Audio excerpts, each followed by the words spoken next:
Rebecca, what's this city called? We're about 92 kilometers from Copenhagen.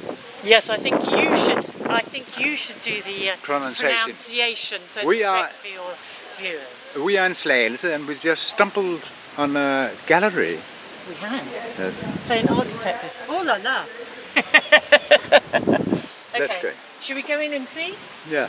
What did you get of your first impression?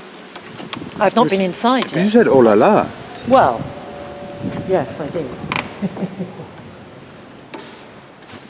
Why did you say oh la la? Oh, because I was looking at this one here. Ah.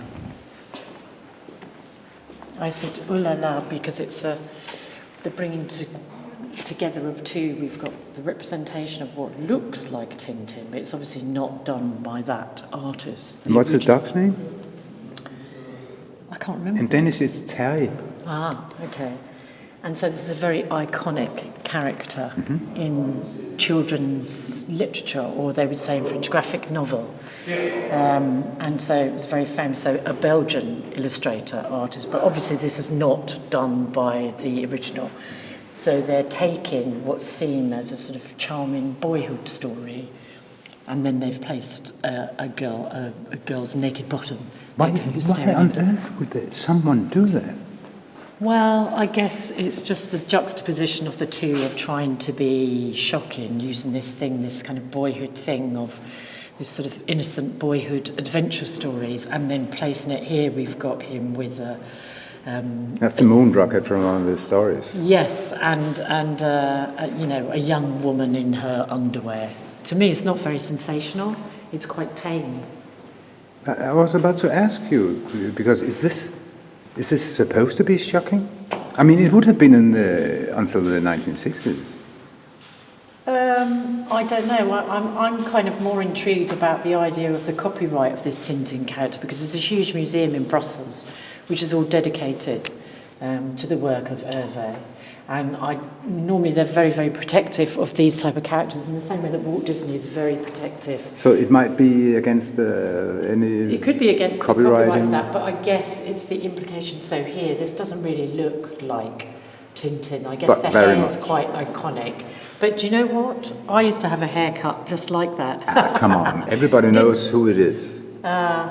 I guess of a certain age and playing around. So here he's put the Tintin character in a famous Gustav Klimt sort of recreation of one of the paintings, which is actually, these paintings that were done in gold of his lover and mistress are very, very beautiful if you see them, and there's nothing kind of rude or impolite. They're kind of a celebration of love. It feels a bit spurious. In Britain, we have this thing called the seaside postcard. So it's a bit like when I went, oh la la. It's cheeky, but it's not. But this is a bit more really delicate. challenging. This is a bit more delicate. Well, it's got more of a dialogue going on here, because you've got the two businessmen, and rather than looking at the sort of mock-up of a Gustav Klimt painting where you've got a semi-naked lady, they're actually sort of playing Spot the Tintin character. But that's the detectives from the stories. Everybody knows the two detectives. Well, I'm not that much of a big fan of the Tintin stories. They're quite kind of imperialist kind of stories anyway. But these are two characters, main characters. The two detectives, very stupid. Okay, well, they look pretty stupid in this, so they're staying close to the original kind of premise. But I mean, this isn't it? I would say this is just another cartoon. I guess the artists would probably be a bit insulted by the idea of it being a cartoon, but I mean, a cartoon can be valid art in different cultures. It is, especially in France and Belgium. But as an artwork overall, it leaves me a little bit cold. It's very obvious. It's not, to me, these juxtapositions of this childhood character with these hints of female nudity. So, for instance, this one. Let's look at this one over here. A bottom. I mean, we've all got them, haven't we? Not that one. That's previous, that one. Well, okay, but we've all got a bottom. But so to me, it's not particularly shocking at all. But for Tintin it is, on the image. He never saw one before. Well, we don't know that. And we know that Tintin has a bottom. Yeah, but we know from the stories But I don't think it's particularly shocking. There's a kind of nod to kind of surrealism here in the Magritte thing. Yes, there is a nod to surrealism here, but very poor nod to surrealism. Is it funny? No, it doesn't. It doesn't do anything for me. I don't think it's particularly funny. It's a kind of obvious. It feels a bit, we'd say, a one-trick pony. It's a very one-dimensional. Could you say that it's just a thought? It's an idea.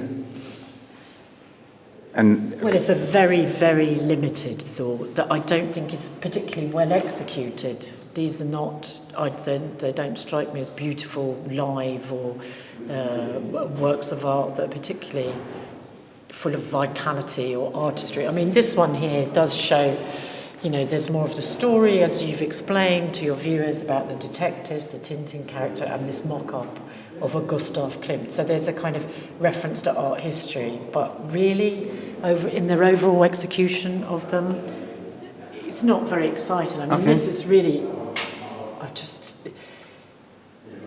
it's so bland and limited in terms of humour and in terms of artistry. Intelligence? Never mind.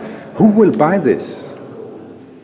Perhaps someone who likes Hervé. I have no idea. I certainly will not be purchasing this artist's work. It's not for a children's room?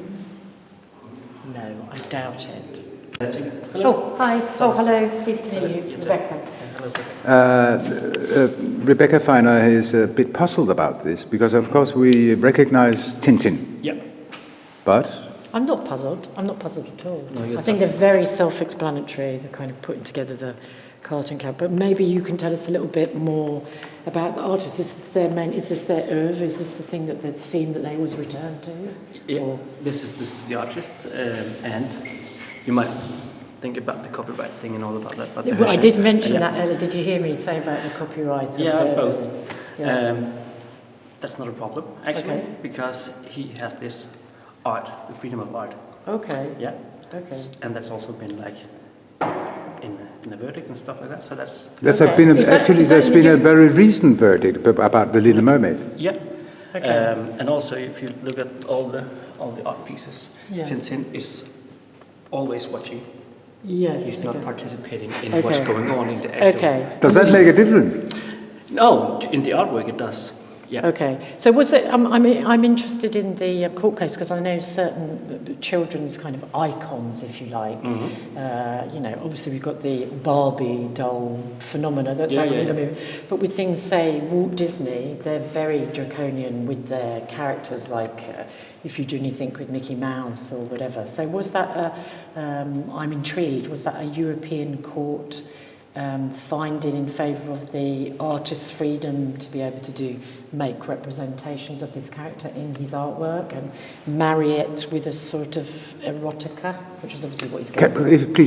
It will depend. It's very national law. I mean, it could be legal in Denmark, but against the law in Germany. Yeah. Oh, All okay. about that. I'm really not into the law of different kind of countries, all the boundaries and stuff like that. The only thing But is, for Denmark, it's okay. in Denmark in general, I don't Okay. know about this specific. But Oh, in, okay. In Denmark, That's interesting. Yeah, and in Okay. Denmark in general, there's like a higher limit for what you're able to do Okay. when you're an artist. Yes, Because okay. you can see it in the freedom of speech as well. Okay. The barriers It's like a are higher just. moral. But with art, it's more a money problem. Because the artist can say, then you have to pay me for using this. I guess. But we had the very highest court, very recently, there was a newspaper having a caricature of the Little Mermaid Oh, statue. yes. Yeah. And the inheritors say, oh, we can get money out of it. Oh, And the whole highest court said, no, yes. not possible. It's a complicated and interesting business. The copyright thing. I know in France they have a thing with if you're the kind of author director of a work of art when you're using film for that, you have a higher sort of moral right in that work, even if producers paid for your wages to be able to do that. So, for instance, if you made a piece of cinema that was about your alcoholic family, and then Carlsberg decided to use a bit of your film in parody to promote drinking beer, you would have a higher moral right to say, no, you can't do that, even though you've not paid for the film yourself. But Yeah. in the UK, where I'm from, the producers, the people who've got the money, although that moral right exists, it's very, very weak. So you're right that in different countries, and that's very interesting for me coming from London, to have different kind of ideas about what you can and can't do. I can add to that, because in Denmark you can go on a high street as a journalist, shooting a film and broadcast it, but if you do it for commercial reasons, it would be against the law. Then you have to have consent from everyone. But if it's just for news production, you can do whatever. Right. But also, as you say, sometimes if some people involved in this kind of use, if like you got the Little Mermaid and you got some that were advised to get some money out of it. Yes. But if they actually are used for like a use that the people illustration that the people Agree like, with. or they like it, maybe for it's something for them. Betterment for children for the United Nations. Exactly. Like that Then, is then it's okay. Of course, yes. But sometimes I think it's a little bit difficult to see what is actually law, what is moral, what is right, what is wrong. Yes. But if people are able to actually get some money out of it, then it's wrong. Yes, yes. But if I like what you're doing with it, then I agree with it. It's enhancing our so brand. that's like you said, that's a very difficult fine balance. So are you the Excuse curator me. of this space? Nope. Johnny is the That's owner. the manager. I tried to ask Rebecca and she didn't know the answer. Do you know who would buy these Tintin paintings? Everyone, actually. You He's sold a good any? salesman, I like that. It's actually true.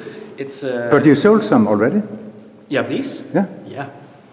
Is a painter living in Slagelse? No.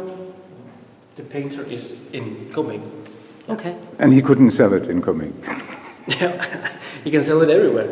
What's his name? Ole Albert.